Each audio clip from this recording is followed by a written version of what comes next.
initiated, looked at our bylaws, and from the most recent copy we can come up with through Randy and through Gary and through anybody, goes back to something like 1989. If we were to say it doesn't reflect what we're doing now. So I took it upon myself just to write up a whole new draft, and I'm sending it around to the board and some other folks who are very knowledgeable about after history and practice, for them to review and give some feedback. The process is that once I feel like we've got a reasonable, good, solid draft of new bylaws, it will then be presented to the entire membership for anyone to make comment, recommendations for further amendment. From that point, then there'll be another presentation to the membership to actually vote on the bylaws. So this will be an ongoing thing over the next month, and hopefully by the end of the year, we'll just have all of our paperwork tidied up and look like what we're actually doing. I think we have very good practices in place. We kind of need to make the paperwork match that and truly be our guidance, because that's what our bylaws are supposed to be, keep us between the goalposts.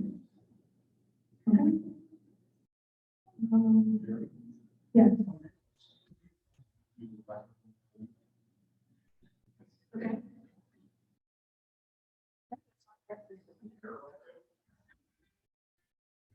Can everyone hear me? Oh, it's him. It keeps. Hello. Hey, Pete. Keeps calling. Hello, Pete.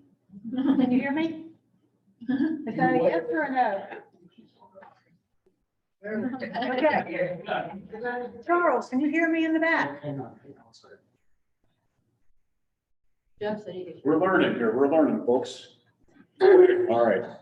Pete's got something to say.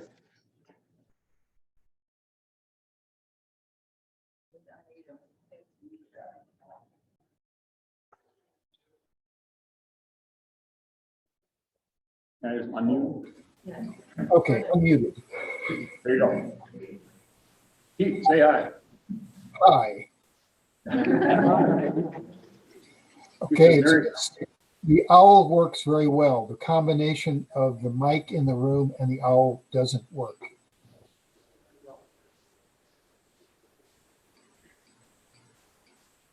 The two I'm going of to them, second that, Bob. It's actually better audio without the mic. For you, but can everybody in here hear Mary okay? She speaks without the mic? I think she speaks so. If I start pretending I'm at work and telling good stuff, yeah, I can speak up. Okay, that's excellent sound. Thank you. okay, and how about if I come a little closer to the owl, which I should have put that earlier on our agenda. This is the owl. It is yet another of the initiatives that Bob had. Do you want to just say a thing or two about it, Bob? That's better, Mary. I guess it works better without Mary on the mic. So what's happening is, I think I talked about this for a moment. There's 8 microphones around the outside of this thing, and it picks up, it should be looking, okay, it's looking at me right now. Who's ever talking in the room, there's AI in that thing, and it figures out where that sound is coming from, and it turns the camera to that person.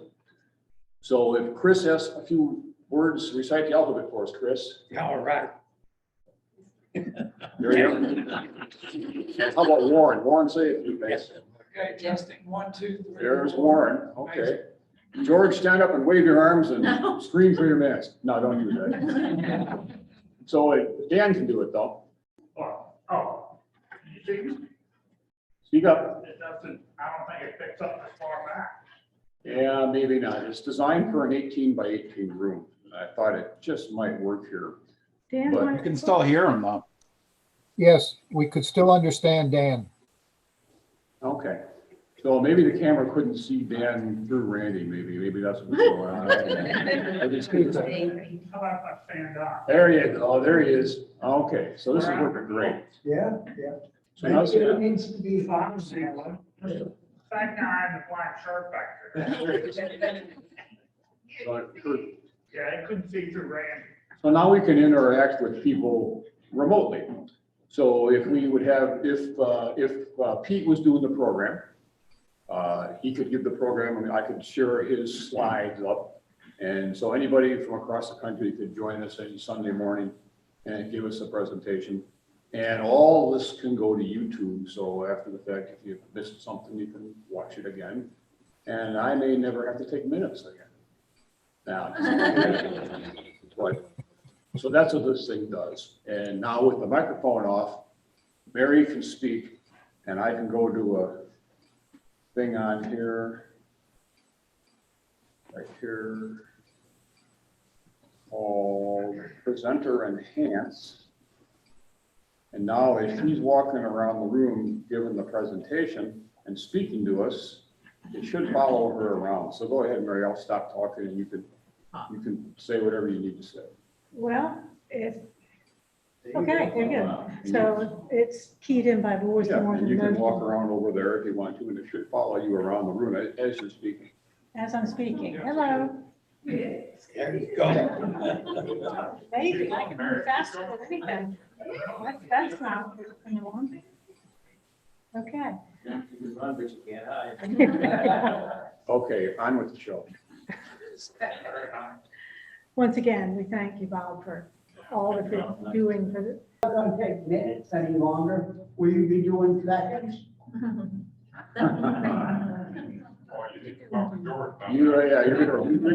You're stepping on George's toes there a little bit, I think. Okay. Good. All right, thank you very much.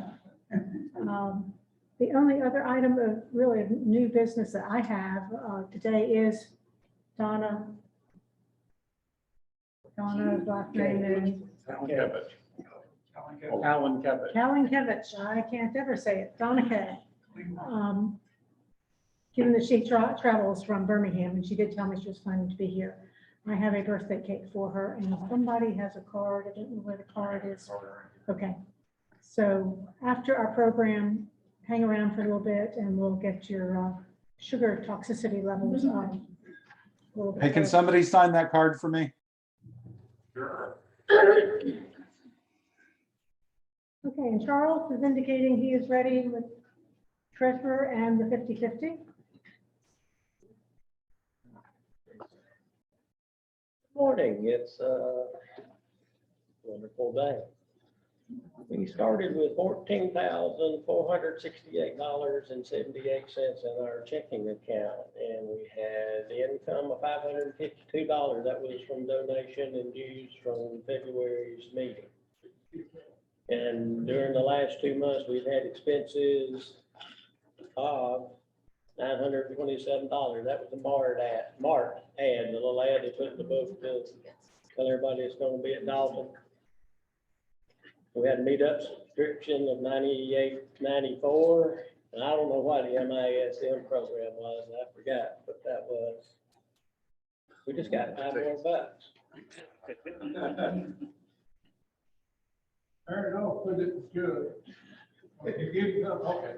What was the IMIS program? Somebody wanted us to donate money to, just a donation. That is the Registration program. registration program that's going to be used on a national level. And they had asked each of us to, each of the chapters to make a contribution.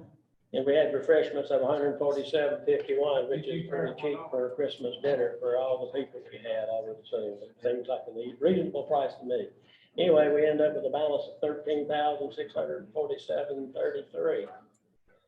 The only thing wrong is I just counted up the number of, if you look at your badge, if it says 2021, you hadn't paid your dues, or unless you paid them today.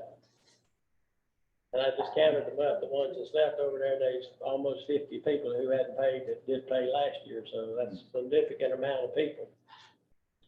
That'll get us below what it costs to rent this place and money we get. So if you know any of those people, you probably maybe ought to call them up. And I'm gonna write them a letter or an email them this week and, you know, print a letter saying you haven't paid your dues yet, would you please pay them? Hopefully that will work. Now we'll do the 50/50.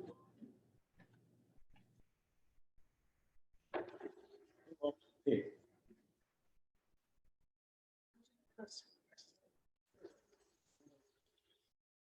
I can draw my own number. You can. He You did. did it last week. That's Somebody did. You usually do. Winning number is 6548686. That's too many six. 686 is not too many things. But for Whitfield, I think. all right. All right. Congratulations, Jeff. There's Don. Okay.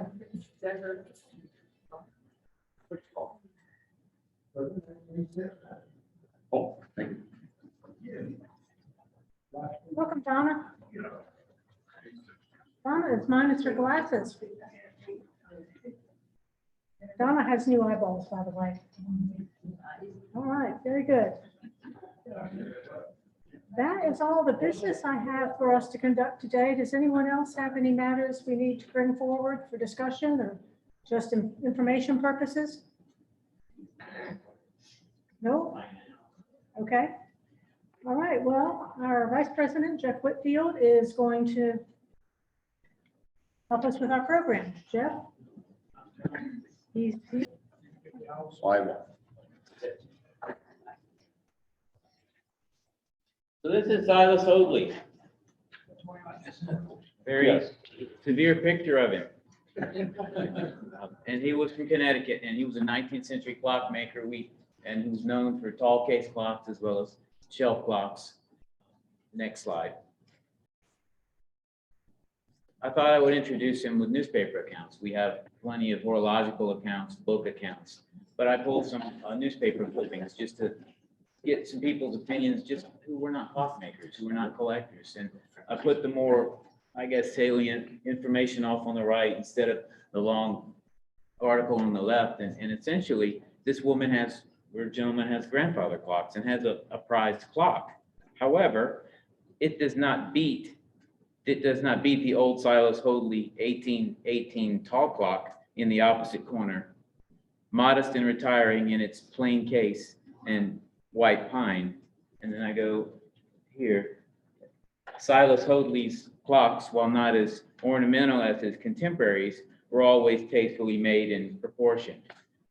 That was the tall case clock. So next slide.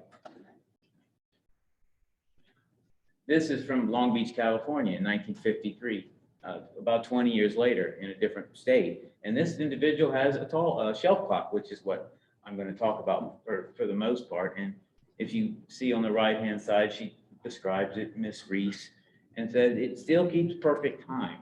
1953, almost 100+ years after it was made, and it was arranged and manufactured by Silas Hoadley. And if you go to the next slide, this is almost 50 years later in the year 2000 in Indianapolis. This is a restorer. I don't know him, but this is a very nice profile about the man. Ray Roselle, and he works on wood clocks. He likes woodworks movements. However, of all the woodworks clocks he could have picked, he picked the Silas Hoadley movement, and that's the one he's holding there in the bottom. And I highlighted this one, and you can see why it had screws if an antique was held together with corner blocks. He says so passionately. At least that's what the newspaper reporter said. And the next slide is basically his family. And this is a newspaper in Connecticut. And the reason I thought I would bring this up, I don't know if she's still alive, but this is Marilyn Mattoon from 1995 in Hartford, in the Hartford Courant. And it just says that she was very active politically in her church. It says she was in politics and so on and so forth. And that's sort of an extension of her from Silas Hoadley, who was a Freemason. And if you look at some of his grandfather clock dials, his tall case clock dials, you got sort of an influence from the Freemason with the, I think the arches at the top. I'm not a Freemason, but that's just what I've understood. And like his descendant here, Marilyn, Silas Hoadley was elected I don't know if she was elected 7 times, but he was elected 7 times to the Connecticut General Assembly and then to the Connecticut State Senate in 1844. So he was very politically active. while he was working. He retired in 1849. So all this time he was running a clock business. He was also a politician. So next slide. Sort of setting the stage for Silas. In Plymouth, which is where he worked for the most part, in the 19th century, I just sort of try to describe what Plymouth was like. It was set aside from Watertown, incorporated under an act by the State General Assembly in Connecticut, located in the northwest corner of the state, Litchfield County. And you can see the population grew some. In 1795, it was 1,200, and by 1810, it was 1,900. Manufacturing was important. They had water, they had a river, and then that leads to Eli Terry, what they'll talk about a little bit more in a minute, in his Porter contract. So that was the setting. You had an area where you had water, a place you could set up manufacturing in that time. So the next slide. And this is just Silas Hoadley. I tried to put together a little bit about him, bullet point format. He was born in Bethany. He was an apprentice to Calvin, his uncle, a carpenter. He developed his skills as a woodworker. And then he went into business with Eli Terry, essentially working for him, alongside Seth Thomas. Both of them were hired. A lot of people, I think, might know that story. And Thomas, they were making tall case clocks and wooden movements under the name of Terry, Thomas, and Hoadley at that time. And then Eli Terry later sold his business to Silas Hoadley and Seth Thomas in 1810. Meanwhile, and it goes, Thomas and Hoadley made wood movements for tall case clocks until 1813. He sold his interest. Seth Thomas sold his business to Silas Hoadley and went out on his own, is what he did. In any case, then let's see. He made shelf clock and tall case clocks, and then 8-day wooden movements, 30-hour brass movements, and then in 1820 in Litchfield County, Silas Hoadley is making lots of clocks by that time.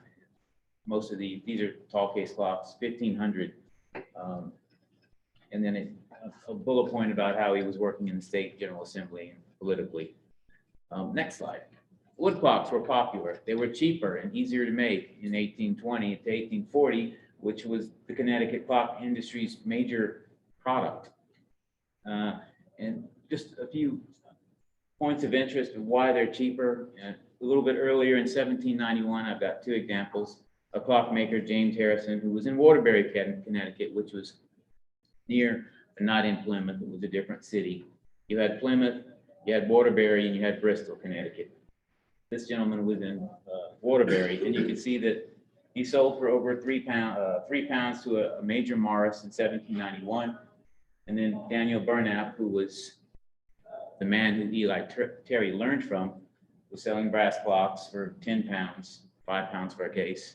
Essentially, wood clocks were much less.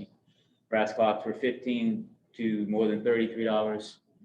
Wood clocks for less than 10. So if you wanted to buy a clock and you lived in Connecticut, you bought a wood clock unless you were doing very well. Next slide. Again, setting the environment up. These are some of the men who decided to make brass instead of wood. The man on top used prison labor, and I thought that was interesting. He was one of the first to do that. And you can see he got 32 cents to each individual. Turned out 3 clocks a day, wholesale 18 each. Didn't work. Then these 3 gentlemen were in Connecticut. He was the most famous for wagging with spring clocks.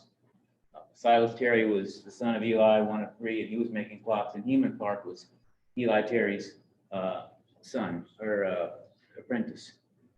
And we go to the next slide.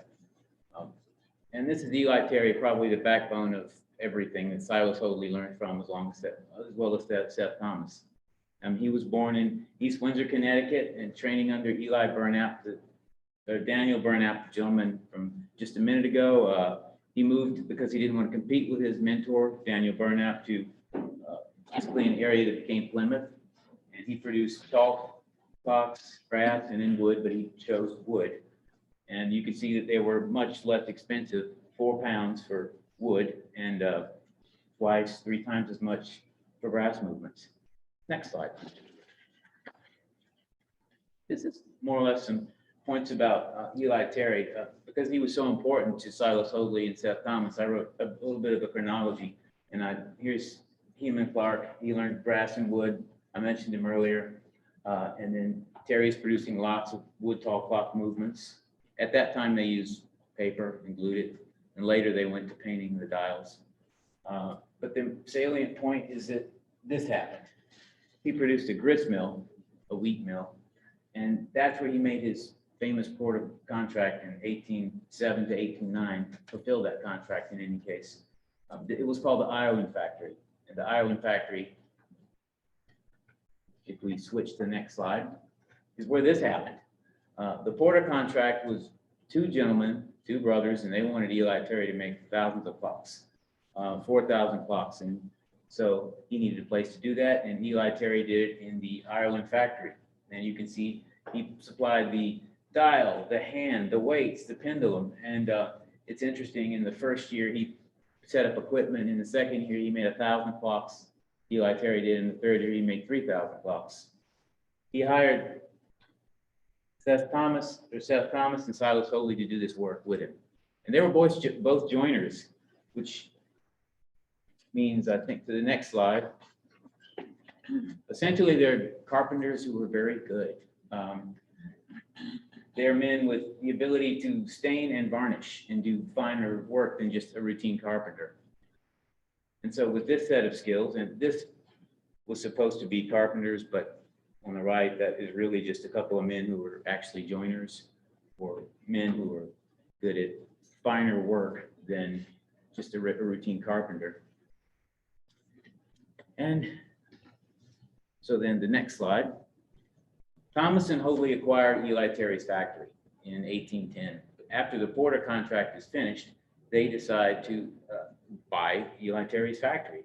And then afterwards, Silas Hoadley, well, Seth Thomas sells out to Silas Hoadley. And Silas Hoadley begins to actually crank out clocks.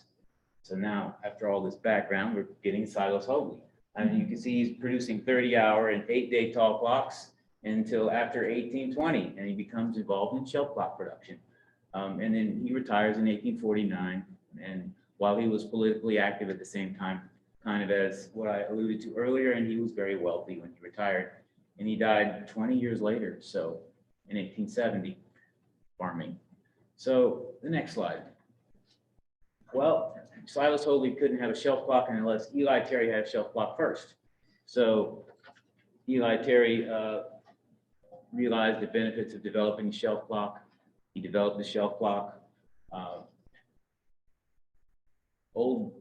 At the time, tall cases were heavy. You had to sell them with men who were peddlers, essentially salesmen, and that was a drawback. And if you didn't buy the whole clock, you had to do that if you bought it. So you had to buy the movement, and then you had to buy the case.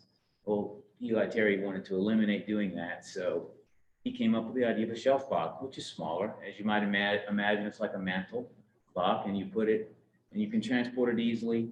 And he thought that was a greater product, and it was. He sold a lot of them. Here's his apprentice again that I talked about earlier, Heman Clark, who tried to make brass clocks. Well, he got the rights from to make the brass clocks, and had gone into production of making them in about 1818, developing an 8-day model. And but he lost out to the competing wood clock makers because of cost. But at the same time, he developed an 8-day model. So next slide. Eli Terry developed the clock. Seth Thomas wanted to make it. He got a license from Eli Terry. He paid him something on the order of 50 cents a clock. He sounds like one of the guys on Shark Tank. And so he did that, and Seth Thomas makes 5,000 clocks. So Seth Thomas is the only man who gets a license to make clocks from Eli Terry. Everybody else is trying to figure out how to make a clock without having to get a license. And that leads us to the next one. Terry got a patent in 1816. Thomas got a license. In 1818, Terry decided to improve his clock. He did so with an outside escapement, which looks like an Ansonia. You just have the outside escapement in front of the dial. That was popular. There's some, I've never quite understood this, but they went into it. There's some controversy over who developed the Ks for clocks, but the evidence supports Eli Terry doing it, and perhaps not some other people.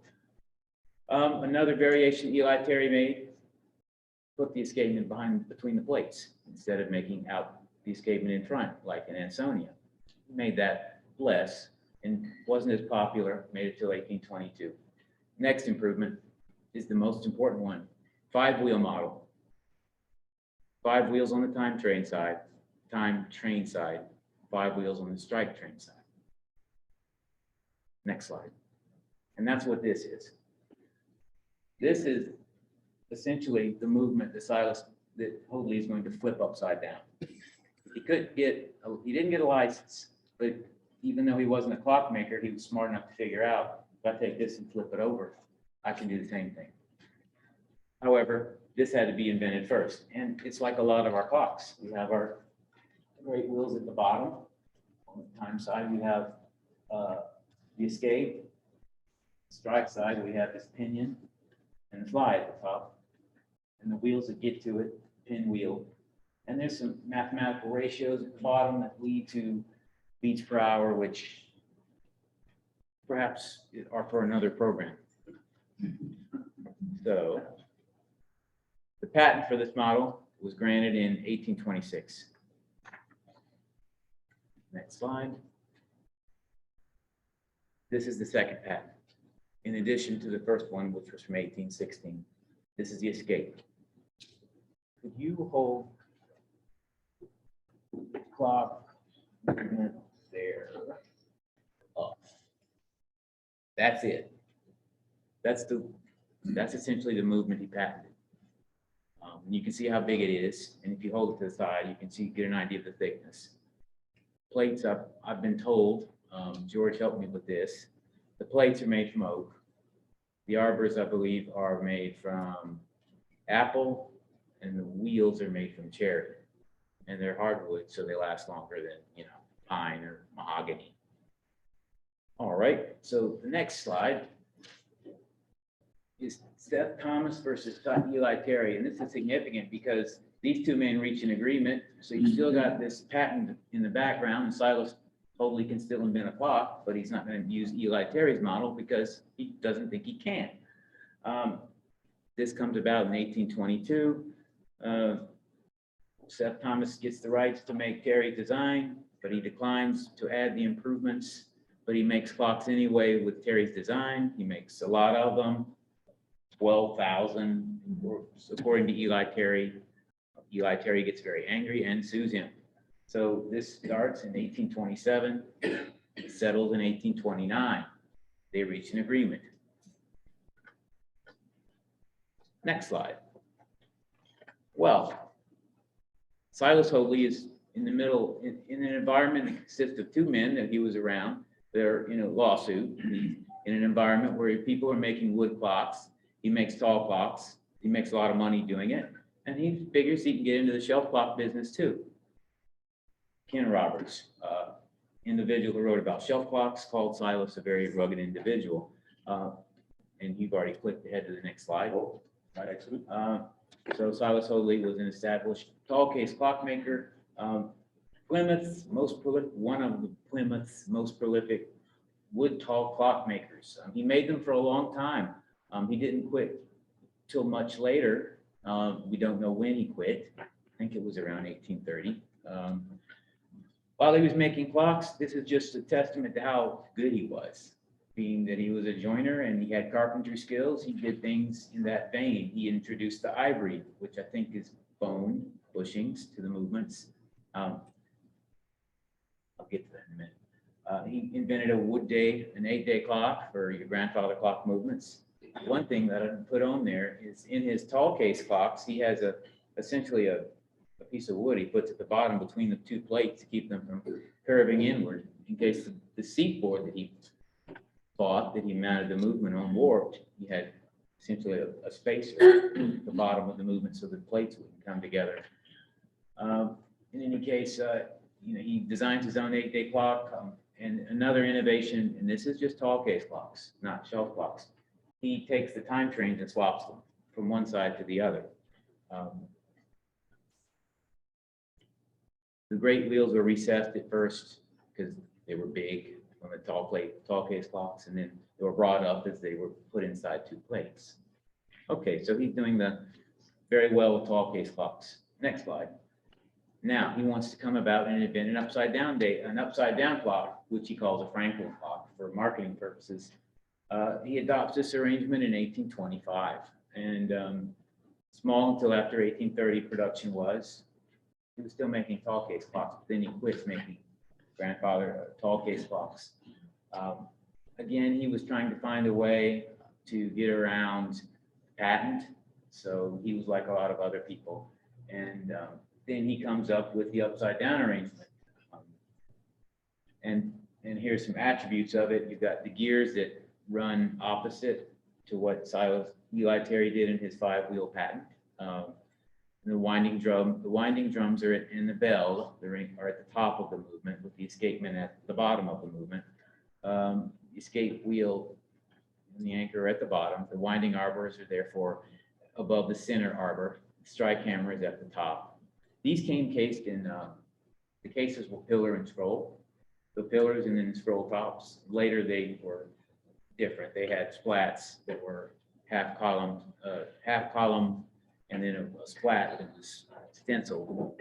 Columns and the splat were stenciled. This is his case, or one of them. And as you can see, they came with feet, little bear's feet. These are stenciled. Here's the label. It says, there's his name, Silas Hoadley, and then there's Franklin clocks, the advertising gimmick in order to sell clocks, because Benjamin Franklin, time is money. Benjamin Franklin also invented a clock. Wasn't that, it was, I think it was brass movement. And if we go to the next slide, here's the movement. This is Silas Hoadley's upside down movement. And this is without the front plate.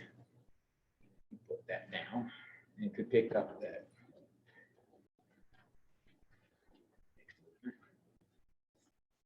And as you can see, sort of, yeah, there it is. Flip it over. There it is. It has. So you had it upside down? Yeah, it was upside down for an upside down. So now it's right side up and still upside down. So here you have the time train, 5 wheels on each side, time on one side, strike on another, brake wheel at the top for winding. The bottom, you have your fly. Here's your escape. You flip it upside down. And you can see the bell strike is at the top of the movement.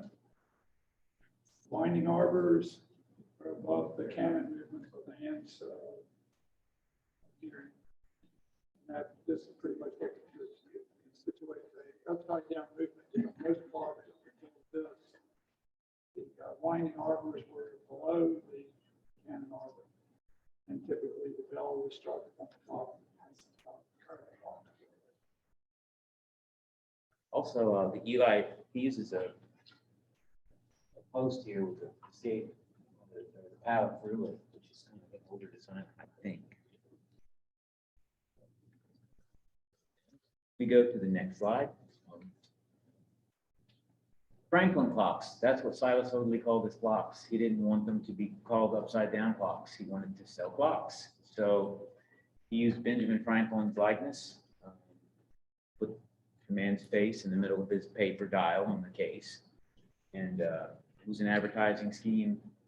Time is money was a little glass pallet or a little glass plate they had at the bottom of the movement.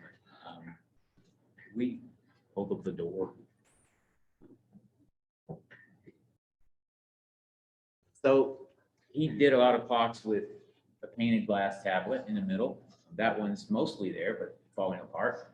At the bottom, and that's Knowsley Hall, which I was asked about earlier in London, and it's a palatial place where politicians and people gather.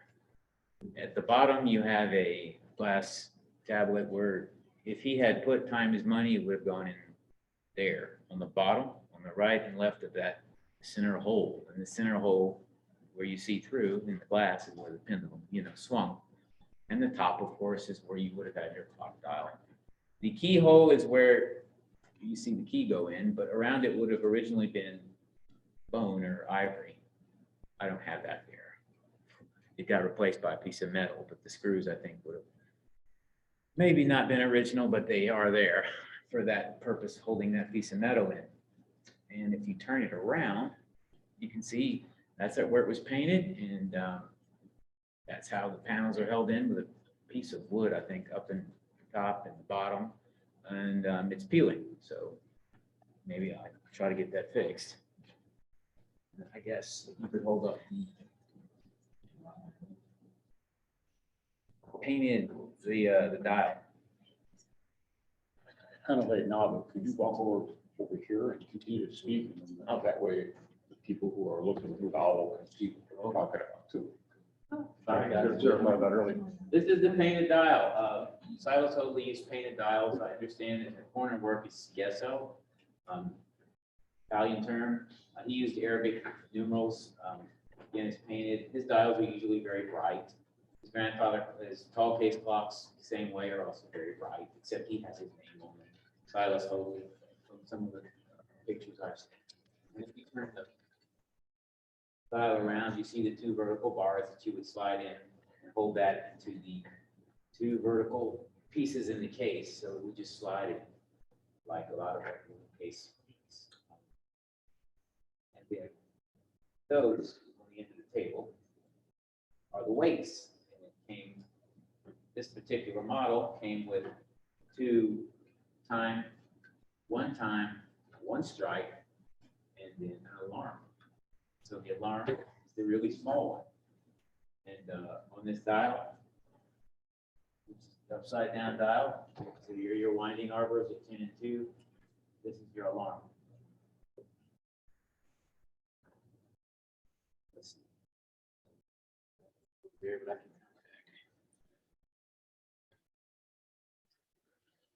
Next slide. Pillar and scroll cases. So upside down movement started in these cases. They're shorter than that case over there, which is, 8, 9 inches taller. And you can see where the Franklin clock label is and the weights. This particular model doesn't have an alarm because the alarms came around, I think, 1830-ish. On the right-hand side, I guess we could go to the next slide. Oh, wait, go back. That's my fault. Sometimes they don't always say Franklin clocks. Sometimes they say improved clocks. So I guess Franklin clock, you're frowning, and improved clocks, you're smiling. And the reason they're improved, I think later on, I guess that is an upside down clock. And you can see the winding arbor holes in the top at the 10 and the 2 on the slide. On this pillar and scroll movement case, painted dial in the middle, label on the bottom. And now we can go to the next slide. And this is what we just saw, the larger, taller case. And we've got the stenciled splat on top. Someone fixed their splat, like I had done kindly enough by George for me. At the bottom, you have "Time is money," slogan from Benjamin Franklin. Here we have a painted tablet. I got this off eBay. I doubt that's original. Here we have the ivory, or the wood that went around the ivory, or the bone that went around the keyhole, the half columns, like the case over there, clawed feet. Label on the right, "Time is money," the slogan to sell the clock, Franklin clocks, because that's what he called them. There's his name, Silas Hoadley, and it's warranted first quality. Oh, and he likes to talk about his bushings. Could you hold that movement up once more? I don't know if we can see. Well, the point is that maybe we can see them. It's hard to see. I tried to clean it, but the point is the bushings are ivory or bone, and he wanted to advertise those and that movement. And if you kind of could see it, but probably not, they're in there and they're kind of white still, although they're very old. But And on the right, of course, if you want to set your alarm, you have that hanging rod. And that's the count wheel it goes to on the front of the movement. So now let's see the next slide.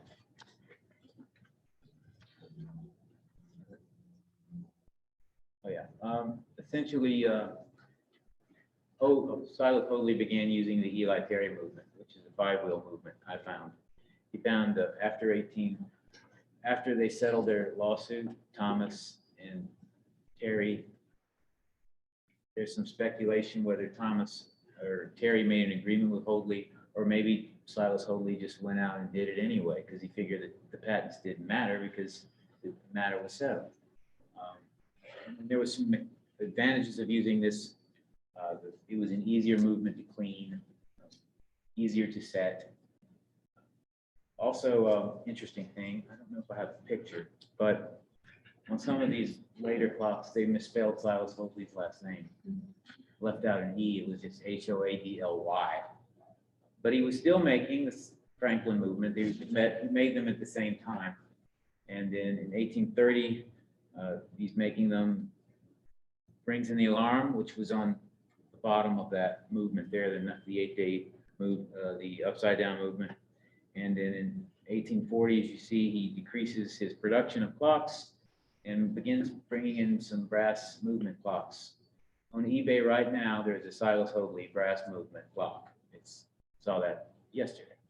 If you get on, I don't have it as part of this, but it has a glass tablet, it has a pillar and scroll case, and it has a brass, and it's got a Silas Hoadley label. What was the price going on that? I don't know. Anybody got eBay and can pull up Silas Hoadley, and then you'll see a Silas Hoadley clock, the shelf clock. I think it's pillar and scroll. When they're done, I'll put it up here. Anything else? I think that about covers it. I think I've slided everyone out. Are you gonna pull up that eBay list? Right. I mean, I'm not trying to sell somebody's clock. I just saw that yesterday. Got one bid for $45 and the traditional OG is what it says. That would be a good OG to have. $61 shipping. Yes, exciting. Anybody have any questions, comments? Their comment about, I have a few of them. The border contract was extremely important, not just for clock makers. Really for the contract to build 4,000 clock making dials over a 3-year period. Something like this never been done anywhere in the world. It was the first commercial successful use of interventional parts of anything. Prior to that, clocks were made one-off. A clock maker could make one, would do it at 9, and that was it. An attempt at that time to make rifles and guns with interchangeable parts, which was not very successful. But you like Terry with the use of the two apprentices, Silas Hoadley and Seth Thomas, successfully built their 4,000 movements in under 3 years. They beat the contract of Limelight, and that was the start of mass production in America.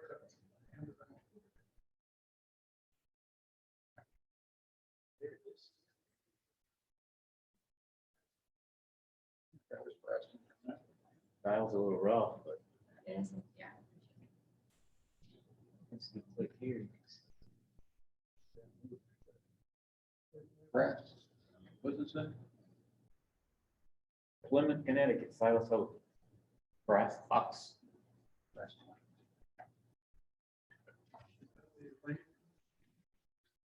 Hey,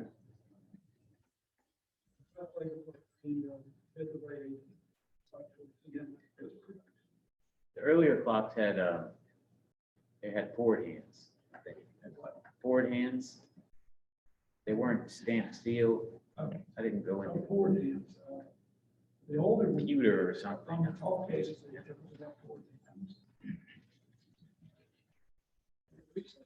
Wood movement, so grass was extremely expensive, very difficult to do, but it's extremely expensive.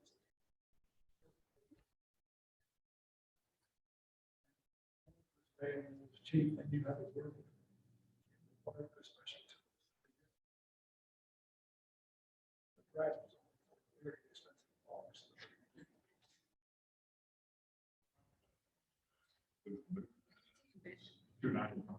It's not Sunday. Yeah, It's not Sunday. That's a wood movement. that's been sitting there for I don't know how long these days.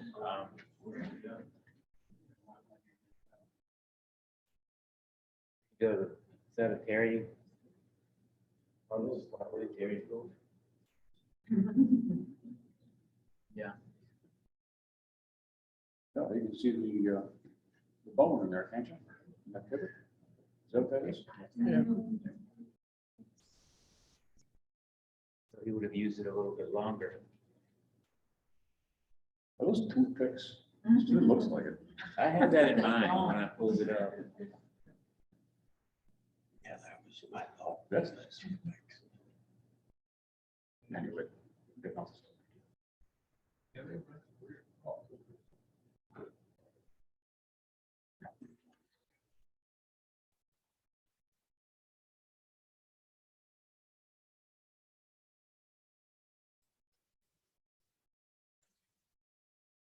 Yeah, thank you very Thank you much. very much.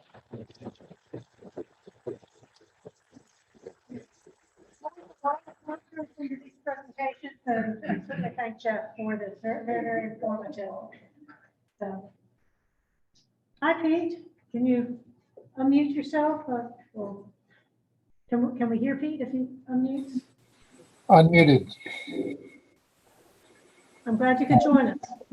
Thank you very much. An excellent presentation. The owl is working wonderfully. Very nice. Okay, well, we do have one additional item of business, and Pete, you can please stick around with us.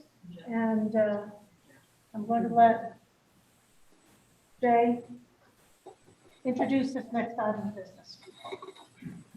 We just wanted to welcome Donna in, and it's Donna's birthday today. So, happy birthday, Donna. We got a cake. I guess y'all want to sing happy birthday? Yeah. Y'all don't want to hear me sing, so I'll pick y'all up. Should I record this or not? Sure. All right. Happy birthday to you. Happy birthday to you. Happy birthday to Donna. Happy birthday to you. She's 45 today.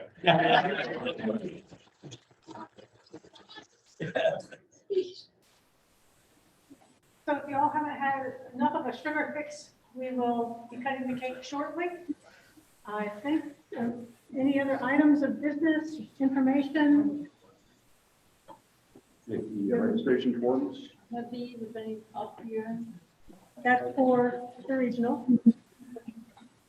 There's instructions on the back, how to go to the website to reserve your room. If you have any, if you struggle with that at all, let us know, give us a call. It's easier than it might appear. Peter, you coming to the regional? No, I won't be making the trip. We will miss you, Pete. I'm glad you can join us electronically today. I registered and everything, and it's very straightforward. Actually, Jeff's going to be one of the speakers at the regional. Very good. All right, well, we'll conclude our business and educational program, and if you haven't had enough sugar fix, we will reassemble around the cake. Happy birthday, Donna.